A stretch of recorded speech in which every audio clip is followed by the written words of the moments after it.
కొయ్యూరు పంచాయతీలో శివలపాడు గ్రామంలో స్కూల్ చుట్టూ ఇంత గలీజ్గా ఉన్నది. ఈ గలీజ్కి బాత్రూములకు తయారు చేసి ఈ గలీజ్గా అంక తీయకపోతే మేము త్వరలో 2 రోజులలో రోడ్డు ఎక్కి ధర్నా చేస్తాం. మాది శివలపాడు గ్రామం, కొయ్యూరు పంచాయతీలో నివసిస్తున్నాం. ఈ శివలపాడు పాఠశాల చాలా దీనంగా ఉన్నది. ఇక్కడ చూస్తే 2 బాత్రూములు ఉన్నాయి. బాత్రూములు మయాన మొక్కడి మంటి నీళ్ళు ఉన్నాయి. ఈ నీళ్ళల్లో పంపు ఉన్నది. ఆ పంపు నీళ్ళు పైకి వస్తే పిల్లలు ఈ పంపు నీళ్ళే తాగి రోగాల బారిన పడే పొజిషన్ ఉన్నది. కాకపోతే దీనికి బాగు చేసే మానవులు లేడు. డబ్బులు వచ్చినాయి అంటారు. ఇప్పటి వరకు డబ్బులు ఏమైనాయో తెలియదు. ఈ టీచర్లను అడుగుతుంటారు బాగు చేయిస్తామని, సంవత్సరం నుంచి చెప్తా ఉన్నారు, కానీ ఇప్పటికీ ఏమీ చేయలేదు. ఒక తడవ రాయి తోలి ఈడబోసిన్లు, ఒక తడవ గ్రావులు తోలి ఆడబోసిన్లు, అది అట్లే ఉన్నదండి.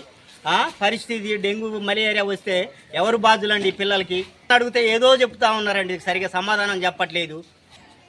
ఈ పాఠశాలకు వచ్చే పిల్లలు రోగాలు వస్తే బాధ్యులు ఎవరో అది ముందు చెప్పాలండి. దీనికి సంబంధించిన ఎంఈఓ వాళ్ళు వచ్చి ఒకసారి చూస్తే బాగుంటుందని నా కోరిక అండి.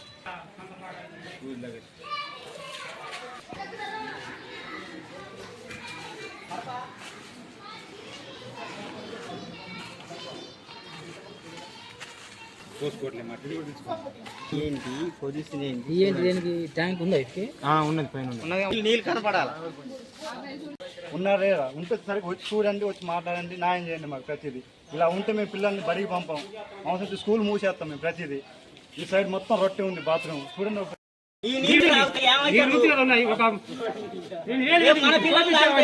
చెప్పండి, మీరు తాగుతారా ఈ నీళ్ళు? మీరు తాగుతారా చెప్పండి. ఏమండి ఆ పిల్లలు తాగుతాను కొట్టుకొని నీళ్ళని బాధ్యుడు ఎవడు? రేపొద్దు లేదని అయితే మీరా? డెంగ్యూ మలేరియా వచ్చే రోగాలు వస్తాయి. ఇప్పుడు డెంగ్యూ మలేరియా అంటే ఏంటి? ఎంత ఎంత ఖర్చు పెడతారు? నయమవుతాను పిల్లలు. అండి శివలపాడు వేసింది. నేను ఎగ్జిక్యూట్ చేస్తున్నా. ఇక్కడ ఉన్న సమస్యలు ఏంటంటే, అంతకుముందు కూడా వర్షం పడ్డప్పుడే కొద్దిగా మనకి ఇబ్బందిగా ఉంటుంది.